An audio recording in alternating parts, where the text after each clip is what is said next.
Welcome back, everybody, to more of the Labyrinth of Grisaia. In the last episode, after detailing the events of his parents' death, Yuji harped on a man called Kirara, who was an art collector. Well, that was what he said he was. He had a pretty shady history, like selling weapons and stuff. He was basically a terrorist. And after Kazuki and his parents' death, he took him in as like an adopted child of sorts, but he's dressing him up in women's clothing. But Yuji doesn't really care because, well, here he is. He has a home. He has food. You know, he had to live somewhere. He couldn't live on the streets, otherwise he would have just died. So, but he eventually he couldn't take it anymore. So we're gonna get to that right now in part 7 of Labyrinth of Grisaia. Here we go. Kirihara's mansion was often a host to a number of adult house guests who always seemed to be coming and going.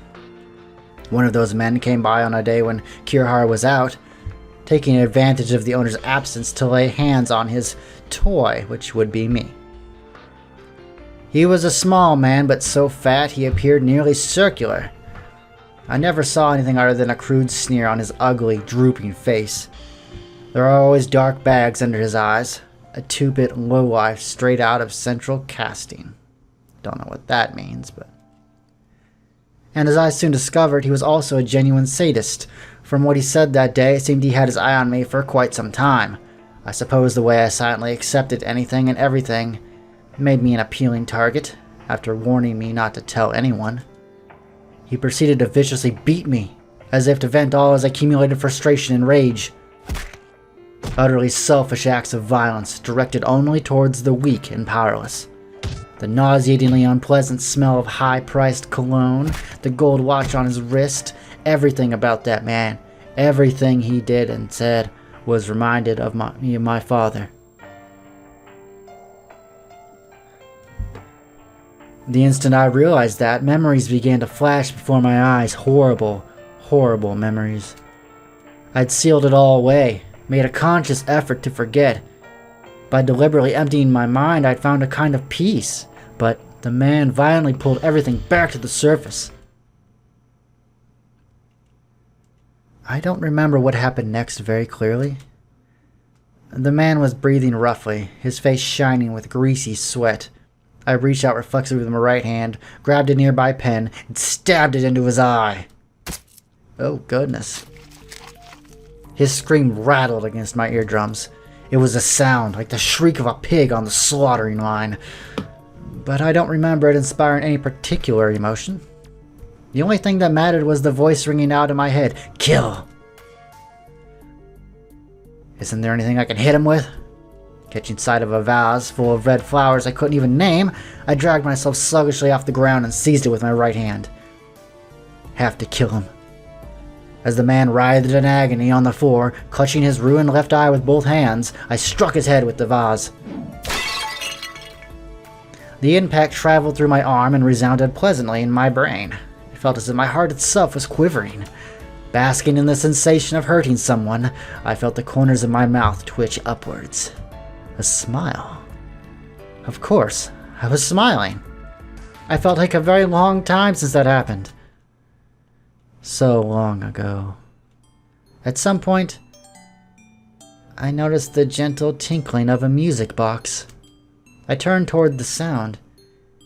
Kirihara Ray was standing at the door. When had he returned? I'd killed one of Kirihara's guests. Oh god, what's he gonna do to me? He might get angry at me this time. Well, whatever happens, happens, I guess. I didn't care anymore. I just didn't care. How could I? I had nothing left to live for in this world. As the music box's tune echoed against the walls, Kirihara took a piece of chocolate from his cigarette case, silently put it into his mouth and glanced down at the man on the floor. For a moment, I couldn't understand the meaning of his question. Had I killed that man? Oh god, that probably meant I'd be the next to die. Kirihara would kill me here and now, with no remorse. Oh well, what can you do? Guess I accept the consequences. It's not like there was any point to my life in the first place. All I was this man's plaything. But for some reason, Kirara was smiling. Of all things. As if to say, look at the mess you've made. It was the half-hearted disapproval of a man whose beloved pet had stained the living room carpet. A wry, almost amused smile. Still sucking on his chocolate, Kirihara surveyed the chaotic interior of the room. When his gaze returned to me, standing there drenched in blood, he burst into raucous laughter. やるじゃないか、ユージ。君面白いよ。Are you that afraid of death? Better to kill someone than allow yourself to die, Even with nothing to live for, you resist dying so strongly? だがそれでいいんだよ、ユージ。君は正しい。それが人間が本来持つべき本能というやつだ。You're not angry? おっと、久しぶりに君の声を聞いたな。現実から逃げ出していた心が戻ってきたのかな？ Smiling, Kirihara crouched next to his guest and pressed a finger to the man's neck. 息はあるか。まあ子供の力だ、仕方ないな。He's actually disappointed I didn't kill him. Wow. For a moment, a scowl crossed Kirihara's face, but his unnerving, perfect smile returned almost at once. Come here, Yuji, I'll give you a chocolate. Kirihara beckoned to me with his hand, then sat me down on his lap, as always. いいんだよ。別に怒ってなんかないさ。その男は私も嫌いだった。いつか暇を見て殺してやろうと思っていたが、最近私も何かと忙しくてね。This guy's absolutely insane. Look at that. He just talks about killing another man as if someone were to talk about how bad the weather's been or something. むしろよくやったと褒めてあげよう、ユージ。The man was smiling. There was real joy in his face.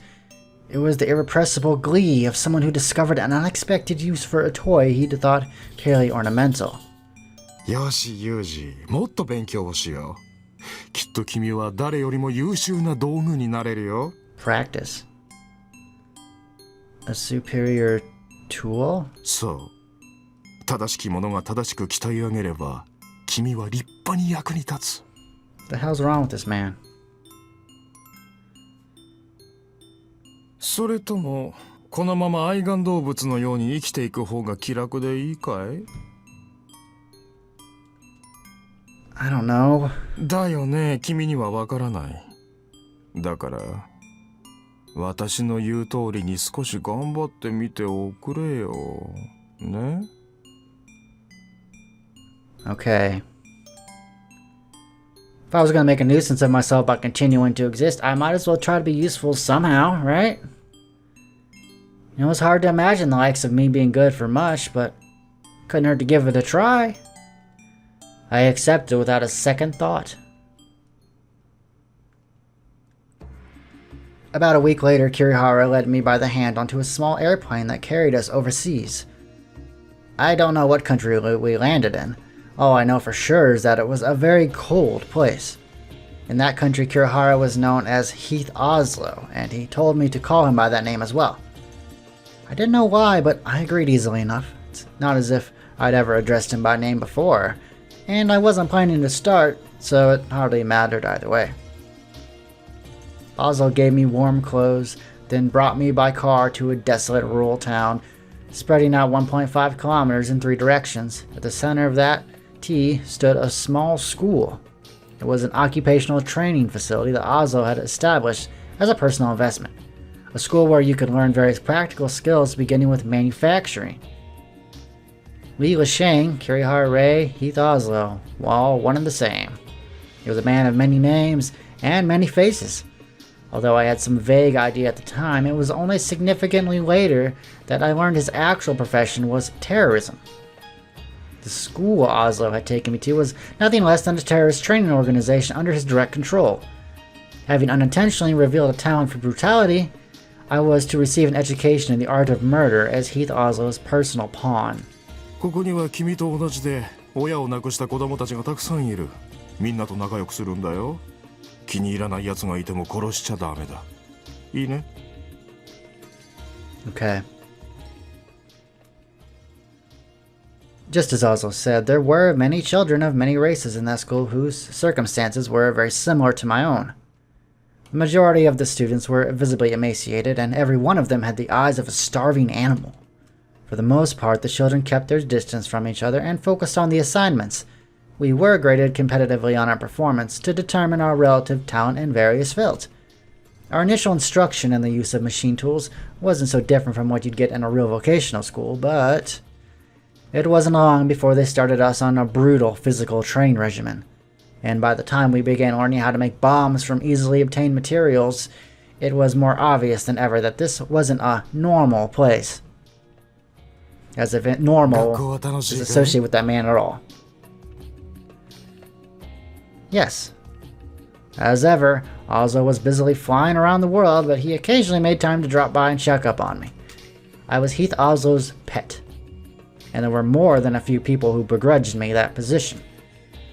In any group, those who singled out as special will earn their share of envy, no matter what the circumstances. I could understand that feeling, sure. I'd felt the same way about the attention Kazuki earned within our family. That tension with my classmates sometimes even led to unprovoked outbursts of violence. But I had no choice other than to passively accept the situation. Within an organized group, any individual's failures are everyone's responsibility. A poor performance inconveniences everyone around you. Incompetence won't win you many friends. But the opposite is also true. The nail that sticks out gets hammered down. When it came down to our training, I definitely wasn't in the former category. Since this was all I had, the only thing I was good for, I was able to concentrate fiercely on any task. And I think my results were always at least respectable. Among our numerous fields of study, marksmanship was a particular specialty of mine, especially at long range.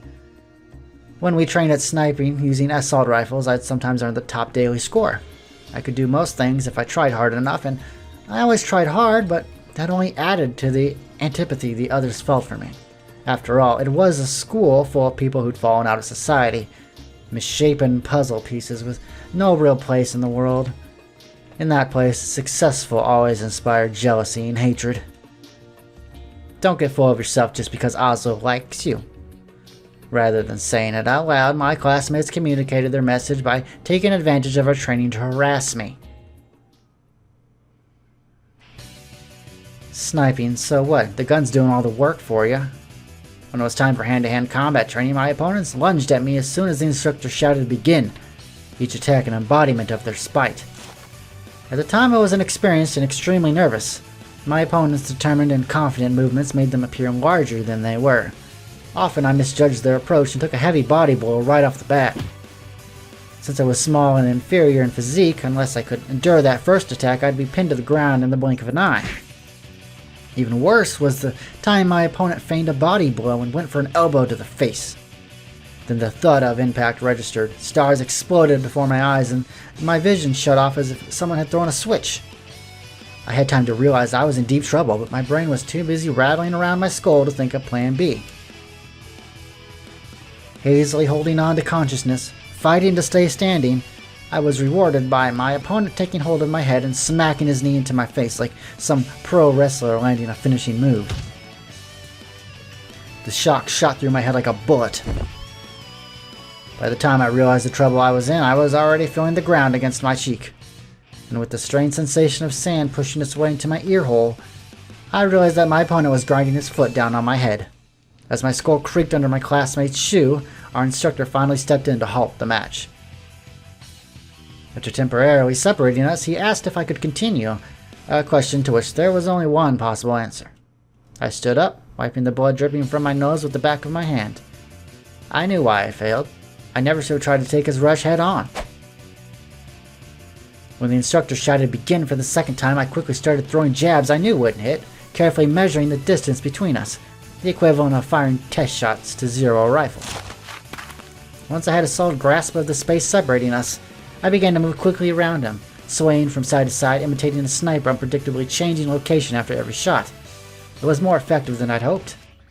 Whether you're sniping or fist fighting, circling swiftly around a stationary central target makes it extremely hard for them to land an effective shot. I mixed feints into my pattern of attack, trying to create an opportunity to close the distance, but my opponent was much larger than me. His reach was just too long. I was basically pointing a handgun at a cannon, so if he landed a single solid punch on me before I got into range, my advantage would instantly be reversed. Once he had me in a sluggish match, nothing I could do would prevent a massacre. The best I could manage was to stay in constant motion, to keep myself from carelessly hesitating and taking that first, fatal hit. Keep moving, always stay diagonal to your opponent. It took a full week for me to learn those basic lessons, and even afterwards I usually left the daily hand-to-hand sessions battered and bruised. That day, too, the sparring ended with me beaten black and blue, lying flat on the ground with my limbs spread wide. I felt the earth rotating underneath me. 大丈夫? 怪我を見せて. Probably sympathizing with me the way I passively endured those one-sided beatings, a young woman approached me with a first aid kit in her hands. I can't remember her face very well after all this time, but I'm pretty sure her name was Marin. Marin? She didn't have any memories of her past. Not where she'd come from, not while she was in the school, not what she'd been doing next. But then again, I was just as blind to my own future. I didn't get the feeling that Marin pitied me because of our similarities. Still, for whatever reason, she helped me out many times after that day. When I was injured in training, she treated my wounds. When I lost a fight and had to run through dinner as a penalty, she set aside her food and shared it with me. Even in a place like that, full of twisted outcasts, there were some people who showed kindness to others. Looking at it that way, maybe it was too early for me to give up on the world entirely. Not everyone's a saint, but we're not all villains either. The strong might get ahead, but even a weakling like me could find a helping hand once in a while. There are plenty of bastards out there I'll never get along with, but every once in a while, I can find someone who's willing to put up with me. That's the way it is for everyone. I'm not going to complain. At times, I find myself remembering something Kazuki told me once. あのね、ユージ。嫌なものを片っ端から排除していけば、いい世の中になるなんて考え方が許されるのは、小学生か独裁者ぐらいよ。Wise words. まあ、実際あなたは小学生なのだから、惨めで無様に泣き叫んで、誰かが何とかしてくれるのを待つのも許されるような気もするけれど、私の弟としては許されません。あなたも私の弟なら、文句を言う前に行動なさい。でも、どうしてもダメだという時には、私が何とでもするし、何とかしてあげる。あなた、私の弟でよかったわね。お姉ちゃん、ありがとうわ。Thank you, Oni-chan. Right.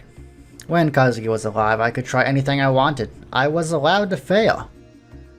But without her, I'd lost that safety net. I could cry all I wanted, but Kazuki wouldn't hear me. I had to do everything by myself now. Counting on others would get you betrayed. Hoping for the best would leave you disappointed. You were the only thing you could truly rely on, and sometimes you just had to distrust even yourself. That's the sort of place this was. There were strange things going on in that school. People were always disappearing with no explanation, and sometimes the most rebellious students would abruptly become completely passive and docile, as if their personalities had transformed overnight. The opposite wasn't uncommon either. Timid, quiet kids become strangely aggressive for no reason. There were all sorts of suspicious incidents along those lines. But this place had been suspicious enough from the start, and at this point our classes were covering things you can't read about in any textbook. The school was a machine for the creation of terrorists. We were just the raw materials. Every once in a while, I'd receive special lessons directly from Heath Oslo himself. いいかい、ユージ。暗殺者というと、どうしても重火器を使うイメージがある。だがそれはナンセンスだと思わないかい? Field stripping was the topic of the lesson that day. After thoroughly disassembling an automatic rifle, I was to line up its pieces neatly on the ground and then accurately reassemble them as quickly as possible. Oslo had begun to speak as quietly as Oslo had begun to speak as I quietly sat at the task.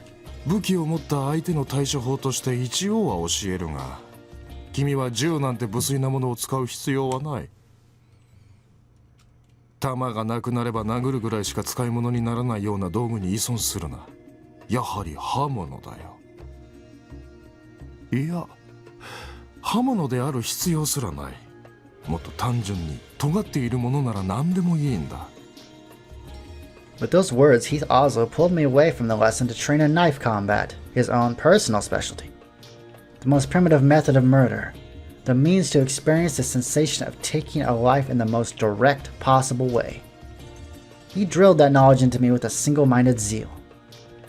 And as we trained, he laid bare my mental weaknesses as well.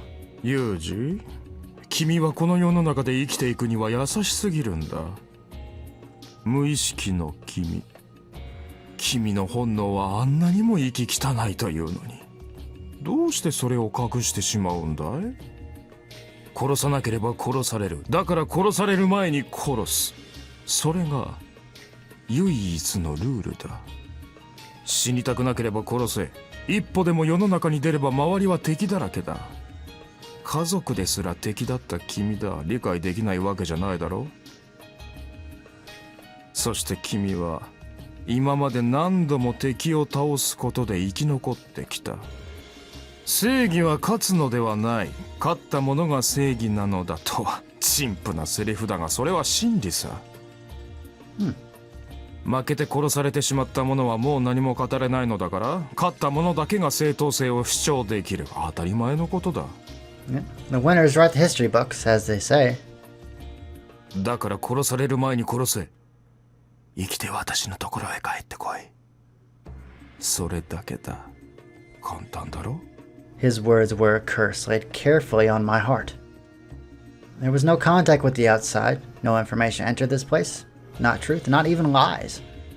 And at the center of this sealed-off little world there was always Heath Oslo. His words were absolute, unquestionable, and was a faithful toy that moved mechanically in response to his orders. At some point, I began receiving experimental medication out of military research laboratory Oslo apparently owned.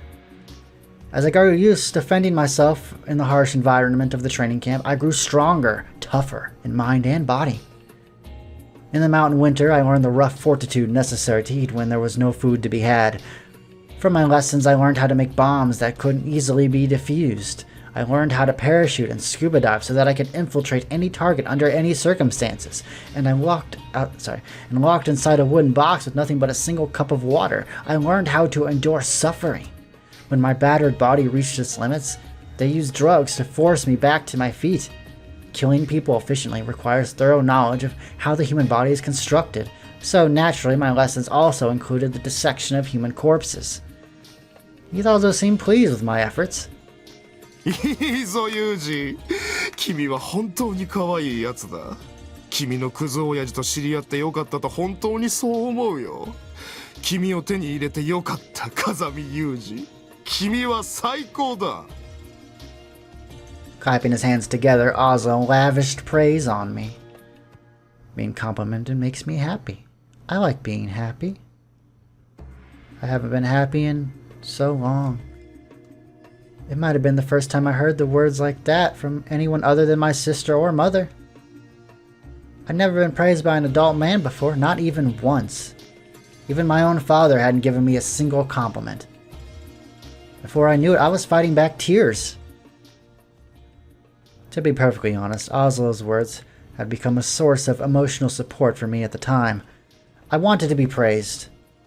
With that simple motivation, I threw myself into my tasks. This was all I was good for. It's all I could do. There wasn't anything else about me worth complimenting. It was the only way I could be useful. Not that I understood how I was being useful or for what purpose. If I tried to think about it, my head would start hurting. After about 6 months at that school, I was no longer giving myself headaches worrying about the details. 風見ユージの成績がいいようだね。According to the data gathered by the technicians at Oslo's research facility, I'd produced above average results in a remarkably brief period of time. The researchers seemed to believe it was an effect of the doping regimen they had administered, but Oslo himself was convinced my natural talent had simply come to the surface. Either way, they decided I was ready for my final test, the so-called graduation exam. On that day, I was presented with my final lesson in hand-to-hand combat. The test was extremely simple. I'd pass as long as I brought about the death of my opponent. There weren't any other rules. Oh god. And in an ugly twist of fate, that opponent was Marin. How's it going to turn out? We're going to find out next time on more of the Labyrinth of Grisaia. And it is indeed a labyrinth so far. Take it easy, guys.